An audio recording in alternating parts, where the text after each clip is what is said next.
Roger Griffiths here at the Hub. You've got our election 2025 coverage coming at you, day 33. We're in the final home stretch. Pleased to kick off today's program with Sean Speer, co-founder, editor-at-large, Darrell Bricker, CEO of Ipsos Global Public Affairs. We're going to dig into all the latest of the polls and what we could expect off the top of the show, but let's first get you caught up on the last 24 hours of this campaign. So where have the leaders been? Well, they're starting their final tours before wrapping up on Monday. Carney's in Sault Ste. Marie making remarks about steel, the steel industry. It's the one big policy announcement out today. We'll get to that in a second. Speaking at a Assembly of First Nations forum there. Pierre Poilievre has a press conference this morning in Saskatoon. We'll look in on that over the course of the day at the Hub. And he'll go on to British Columbia, to Nanoose Bay on Vancouver Island, possibly a riding where the Conservatives are in a little bit of pressure. So he's out there trying to shore up some of that vote on Vancouver Island. Singh starts his day in Toronto with a conference he's attending of the Ontario Public Service employees, whipping that union vote, and then off again to Hamilton. He's been spending a lot of time in Hamilton and Southwest Ontario this election. Really, the only big policy announcement in the last 24 hours was a Carney plan to increase Canadian steel, aluminum, and critical mineral production. A so-called $2 billion strategic response fund to boost our competitiveness in these base metals and critical minerals. So more money out the door. The billions are flying, guys. Let's now join our kickoff panel with our good friend Darrell Bricker from Ipsos and Sean Speer, editor-at-large. Well, Darrell, let me come to you first. We've had a great set of conversations with you over the last few days. You're someone, I think, who has distinguished themselves as saying, wait a second here, we should not be having a rush to judgment that a Liberal government is an inevitability come Monday. Unpack for us and our listeners and viewers some of your reasoning on why this election could be more contested than at least a lot of the polls would suggest right now. Well, actually, the polls are suggesting overall that the race is tightening up, and that's generally what we've been seeing. So 3 weeks ago, the Liberals were ahead in our polling by 12. Maybe we were a little high there on the Liberals. Let's give them 10. Last week, they were ahead by 6. This week, they're ahead by 3. That was at the start of the week. So the numbers are moving, and the momentum was basically in the direction of the Conservatives. And the reason for that was because Donald Trump had gone a bit into the background and people were moving more back to the issues that are the most important issues, they tell us, in terms of the campaign, which are really related to personal affordability. So the Conservatives had a bit of momentum. We've seen Trump reemerge over the space of the last couple of days. That helps the Liberals, but there's still a lot of decision-making that has to take place. You guys have been around politics for a long time, so have I. Usually political campaigns were always about people making up their minds early, and then all you do is identify that vote and you make sure it would get to the ballot box on election day. There was some effort at persuasion, but for the most part, it was about voter ID of people who had already made up their minds. These days, Canadians look at political parties almost like they're going and buying breakfast food in a grocery store. They're open to all of the options. So persuasion becomes more of an element of the campaign, and decision-making tends to not be as early, it tends to be later. So the reason that I say, hold off right now is because we know that most of the movement in the election campaign, well, not most of the movement, but meaningful movement tends to take place in the last 72 hours, even in the last 24 hours. And as many as 10% tell us they make up their mind, and they did in our exit poll last time for Global National in the last election campaign, made up their minds on the day of the election in the ballot box. So there's still an awful lot that could potentially go on here. So when anybody says to me, this thing is over and I know why, it's like, oh, well, you may be right, but it's our job to be cautious, to make sure that we take all of the time into that people have to allocate to consideration, in other words, right up to election day, to really think about what it is that they could be responding to. There can be surprises based on events or, I don't know, weather problems or other things in various places. So I think that we have to wait a little bit before we say this thing is settled. One of the reasons, Daryl, I like talking to you about politics is that you offer up some useful heuristics to think about how we should understand politics generally and the election campaign in particular. One thing you've said on this show is that a way to think about the election is that the Conservatives have strong support in the prairie provinces. The Liberals are strong in Quebec and parts of Eastern Canada. And the question is who can glom Ontario onto their base coalition. If that's the right way to think about this race, what are the signs from the province of Ontario about which side it might ultimately tilt in the direction of? The signs are confusing. And the reason that the signs are confusing is that the polls that are being put out are inadequate to the task. It's not just that Canada is divided into regions, Ontario is divided into regions. And the meaningful region in Ontario is the 905, and that's the car commuting suburbs outside of the city of Toronto.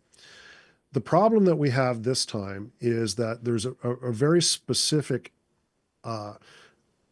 element to what's going on right now that is different than what we've seen in the recent past. And that's the collapse of the NDP. So what we can't tell, because the samples aren't big enough, there may be other pollsters who are doing this for private clients or whoever who have bigger samples and may have some insight on this, but I don't at the moment, is that with the collapse of the NDP nationally, but also in the province of Ontario, does that mean that the Liberals are absolutely hammering them in the 416, the city of Toronto?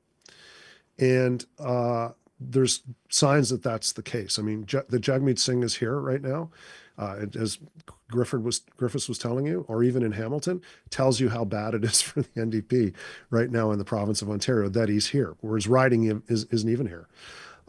So my suspicion is that what's happening is that the NDP could really lose a lot of seats in the ones that they have in the city of Toronto. So is the city of Toronto for the Liberals like Alberta is for the Conservatives, where they get actually quite an inefficient vote. They win a few number of seats by an awful lot. But what that does is it distorts the overall numbers for the province of Ontario. So all of the pollsters are basically just releasing the numbers for Ontario. And it looks like the Liberals are leading. At least I think we had them 4 or 5 points ahead.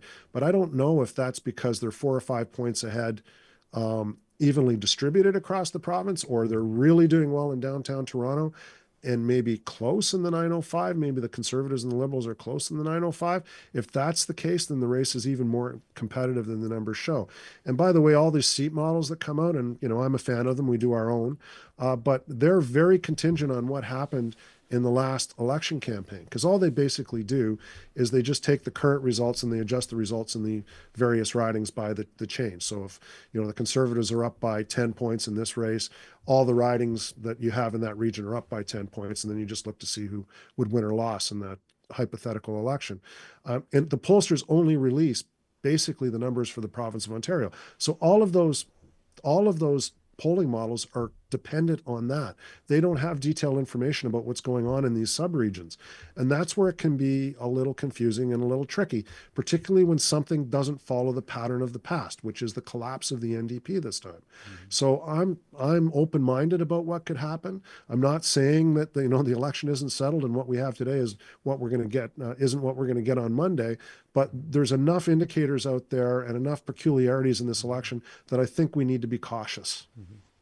Daryl, another feature in addition to the collapse of the NDP is that we're seeing older voters break Liberal in a way that is just unexpected. And you're right, it's specific to this election. It would not track in recent elections. A lot of people that we've talked to who've been out knocking on doors are finding older, especially older men, maybe hence that somewhat bizarre Conservative ad of the two old coots golfing, that these older men who would have been reliable conservative voters are now attracted to Carney, either for reasons of their portfolio protection or, I don't know, nostalgia about anti-Americanism in their youth around the Vietnam War. I don't know. Who knows what's driving these older men that I hear that are shifting to the Liberals. So if you put that together, the collapse of the NDP, again, unique this election, but then this strange behavior amongst older cohorts vis-a-vis vote splitting in a way that we have not seen in the past.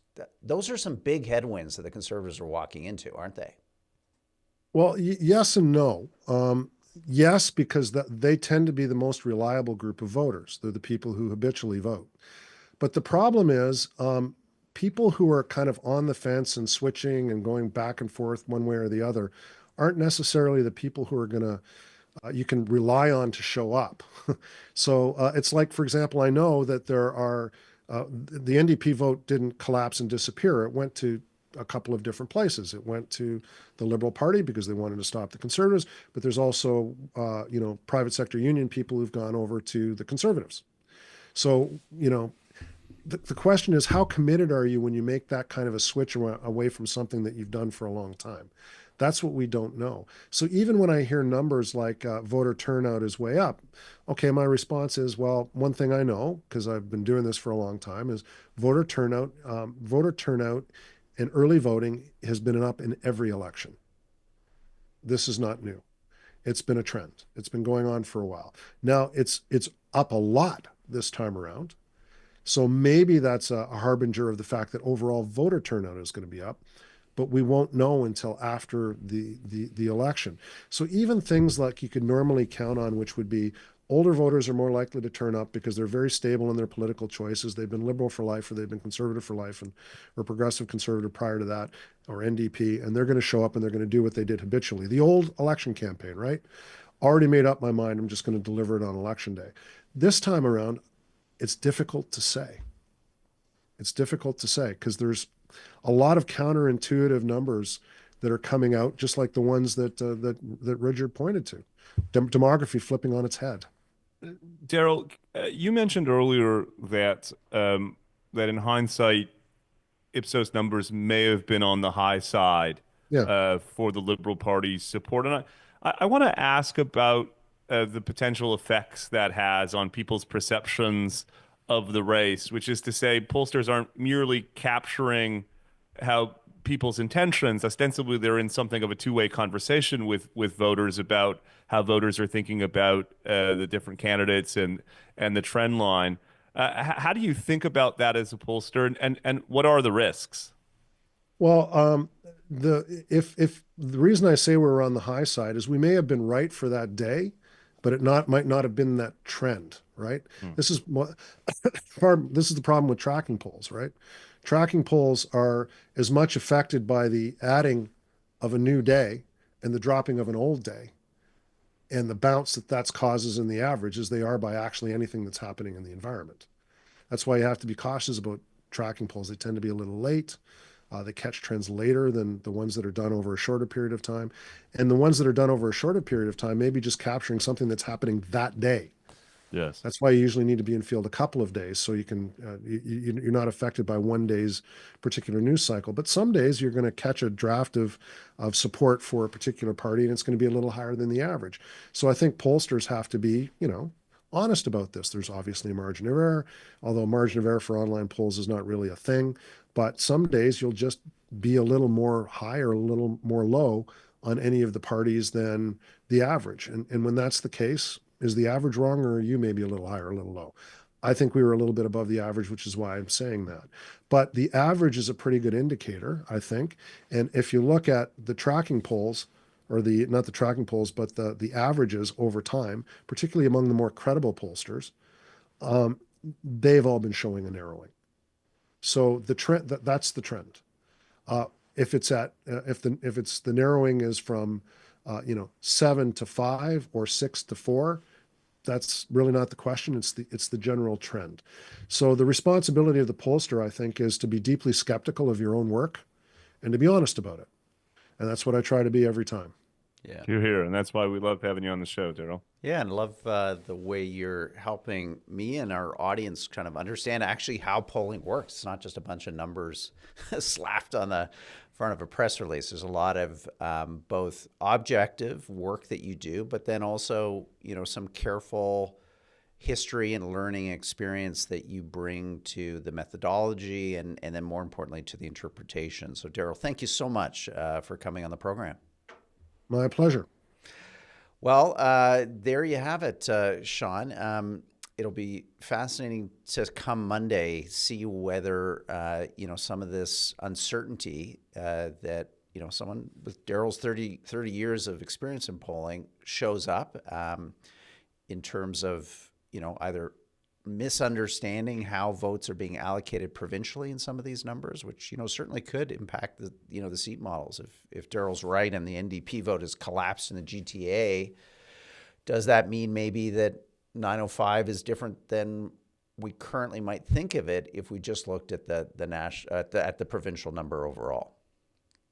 Yeah, and of course, a big part of that will be what the parties do over the next few days, which is why we're so lucky to have our next guest, who's one of the country's leading pros at campaigns in general and get out the vote campaigns and strategies in particular. Yeah, well, let's invite Fred Delory on the program. Fred, great to have you unpack for us all the machinations and tactics that will go into this final 72 hours. So let me begin, Fred, by asking you your thoughts on where you're seeing the leaders in these final days of the campaign, the decisions that they've made about where they're going and what they're doing. And let's just, for the sake of it, because if you believe the polls, he's kind of the underdog going into these final few days. Pierre Poilievre choosing to move out to Nanoose Bay on Vancouver Island. Some people saying that is a sign maybe of concern about those ridings and support there. His absence from the 905 in Ontario. What do you make of the choices the Conservatives campaign has made in these final 72 hours as to where the leader is? Yeah, it's always a challenge to figure out where to go exactly for different reasons at different times and different contexts. Vancouver Island's all NDP and Green right now, currently held, so there is lots of opportunity to grow there. And you do want to, if you're going to hit anywhere in BC in the last few days, that's the place to go because that's where I think Conservatives have the most advantage to pick up. He's also closing the campaign in his own riding in Carleton on Sunday night. Typically you do in the 905 or somewhere else. But at the same time, he's going to have a packed, massive rally, I suspect, Sunday night. And that's going to be clipped all Monday during Election Day. People are going to see the type of crowds that he brings in. And I think that they'll try to use that as a motivator to show how strong the campaign is and keep people going. But it is odd that they haven't been in the 905 as much. That is the battleground. That's where the vast majority of competitive seats are or should be. And that's the path to victory. I remember in 2004 campaign, the last 2 days, Harper went and did a tour through Alberta from Edmonton to Calgary on the last day. And that was a mistake. And they realized that in the 06 campaign, they went hard into the 905 in Southwest Ontario, where we picked up a lot of seats. Fred, a big storyline in this campaign is the Conservative Party's strength with younger voters. As someone who's thought a lot about get out the vote strategies, how might it differ if the focus is trying to push up turnout amongst those younger supporters? Yeah, and I think that's a part of the rallies and the clips and the social media, because it's, if they haven't identified all of them, and a big part of campaigns is IDing your vote, knowing who your voter is, and then dragging them out on Election Day. If you don't know who they are, and the younger ones may be harder to pin down, you got to find other ways to get them enthused to come out to vote. And it's new for Conservatives. This is brand new to us, where we don't usually do well with that demographic. So you've got to try some different things. Yeah.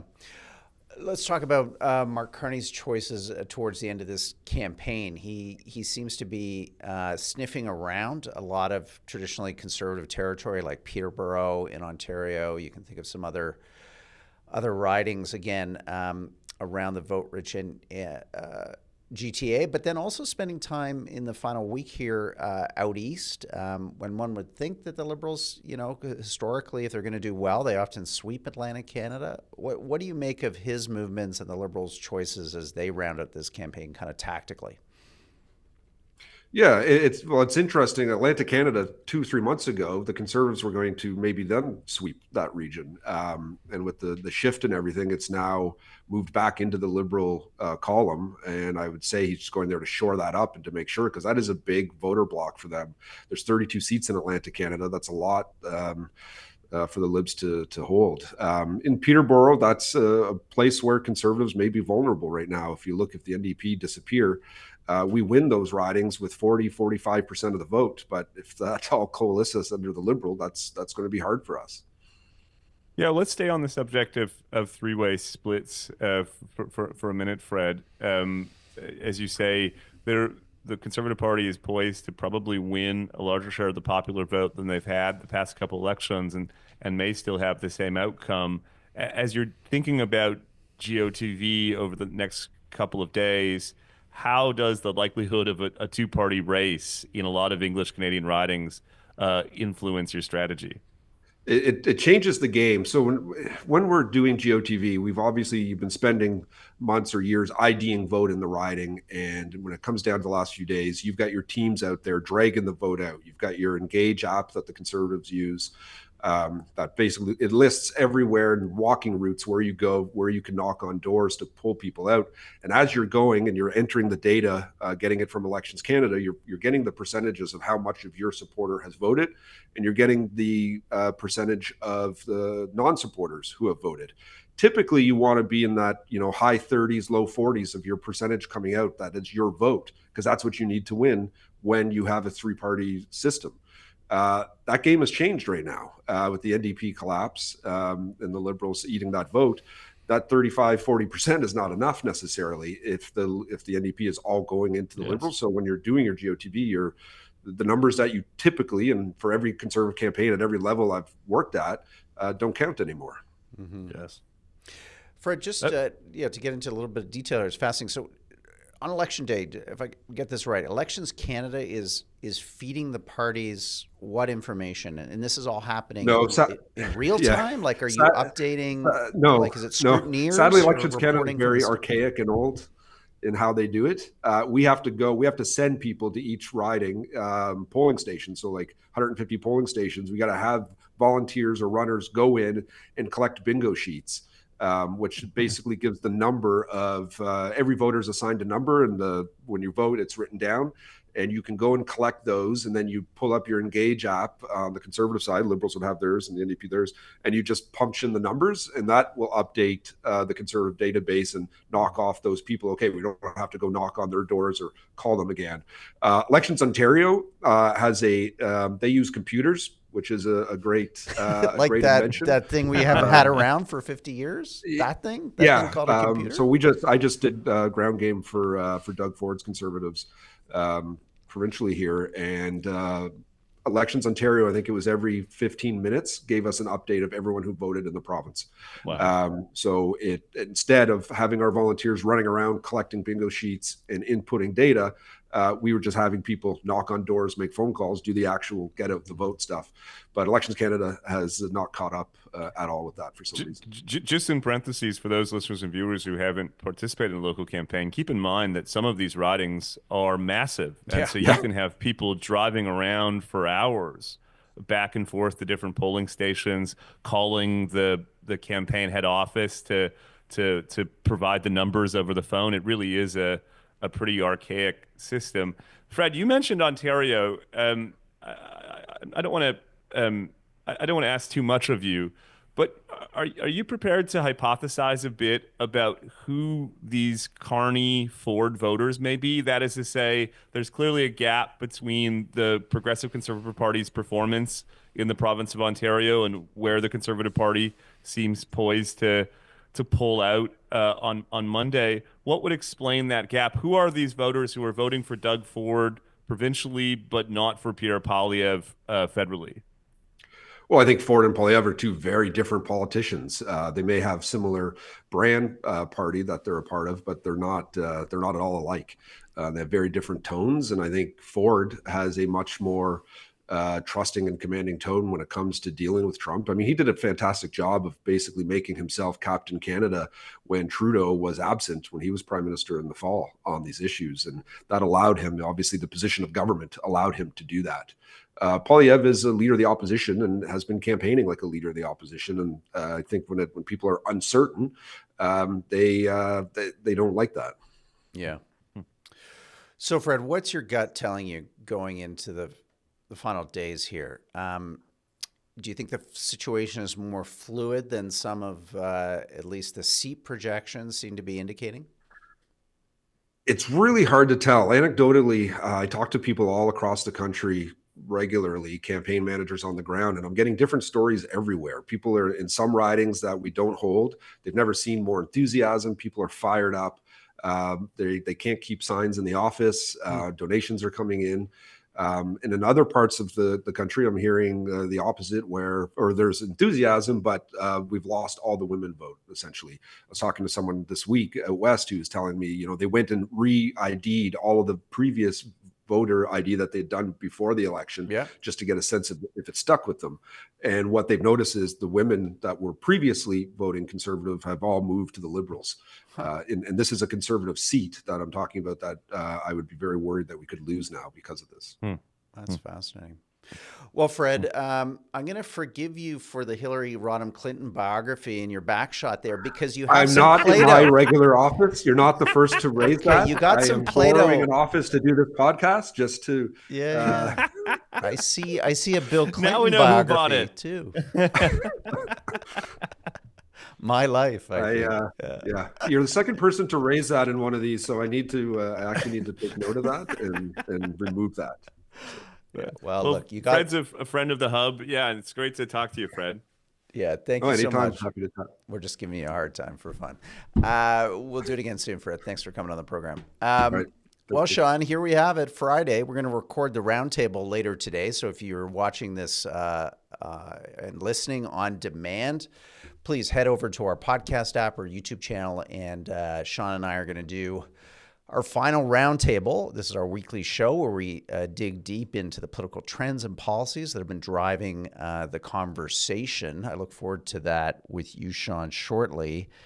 But to wrap up this, our kind of final show, number 33, what do you take away from this campaign, Sean? How are you, like, outside of the politics and the parties and the policy, where do you feel like the country is at as we go into this critical weekend? Yeah, I've thought a lot about that question over the past few days. What strikes me, Rudyard, is there was a moment in January, maybe even parts of February, where people seemed to understand the urgency and the need for ambition around strengthening Canada's economy in a world in which we couldn't rely on the U.S. as a reliable export market. That seemed to open up the Overton window on a bunch of issues that previously had been foreboding, including deregulation around major energy projects, the need for pretty sweeping tax reform, including on corporations and possibly high income earners, issues that previously had been untouchable for both the left and the right, rethinking the size and role of government. It just felt like an exciting time, Rudyard, where ideas that we had been talking about at the Hub for a long time seemed to have growing resonance with voters. What struck me about this campaign in that sense is what a missed opportunity it's proven to be. The level of ambition behind the different parties' platforms is pretty underwhelming. They've essentially matched themselves on tax cuts on the margins, distributing spending on various special interest groups, and doing it all, of course, while running large-scale deficits and accumulating debt.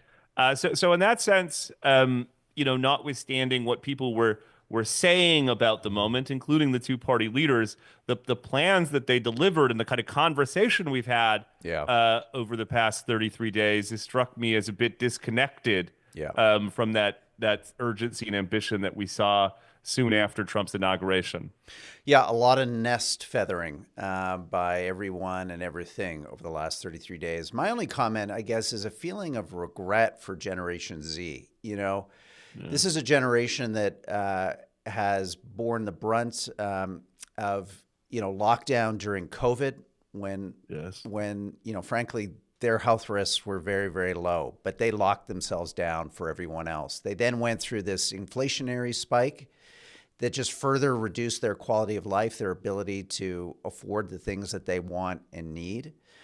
And they now face, an economy that is slowing rapidly. We're seeing big youth unemployment, and unemployment amongst just younger cohorts right up into the 30s. And I just wish, Sean, that there had been one party, some policies out there that could have spoken to Gen Z, whether that was, ideas that you floated, like give them a super TFSA for the first, 10 years of their working life, give them a special generational tax rate, for their early years so that they can earn and keep more of their money, create a national service program that would give them their first year of university tuition free or higher education. I don't know, something. I think what's so, to me, kind of disappointing about this campaign is, we've increased, benefits to the elderly. God bless the elderly, but they consume 1/5 of the entire federal budget already with their entitlements. And if that's not enough entitlements, I don't know what is.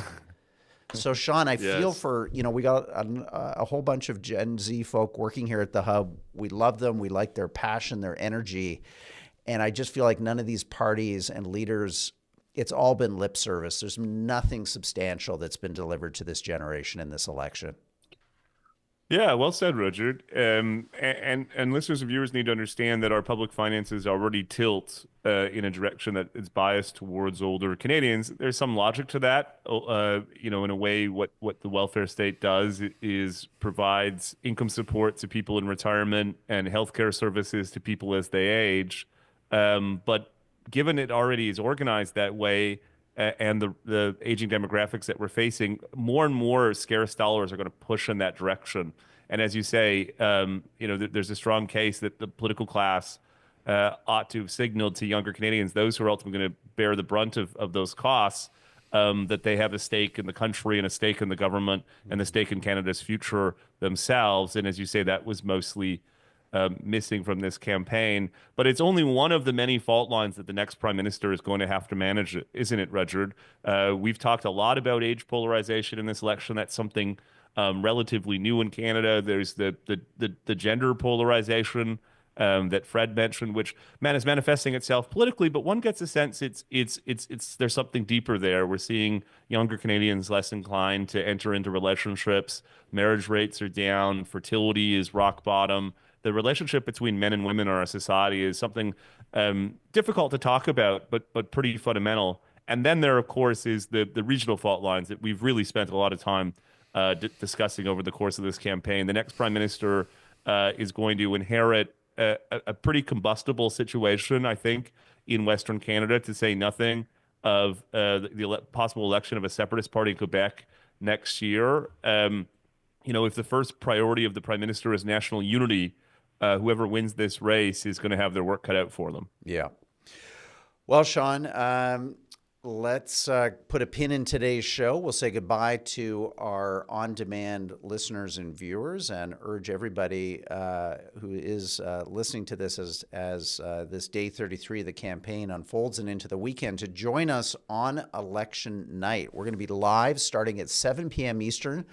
Fantastic roster of guests. We're going to dip in and out of the network coverage. So why not do something a little bit different this time? Instead of hanging out exclusively with one of the big broadcasters, pop open a second screen or make the Hub your primary screen for election 2025 night coverage. We're going to have all of that for you again starting 7 p.m. Eastern on Monday. So I'll say bye-bye to our live, I'll say bye-bye to our on-demand viewers and listeners, and then hello to our folks on the live stream where we'll continue the question and answer. So here's that bye-bye.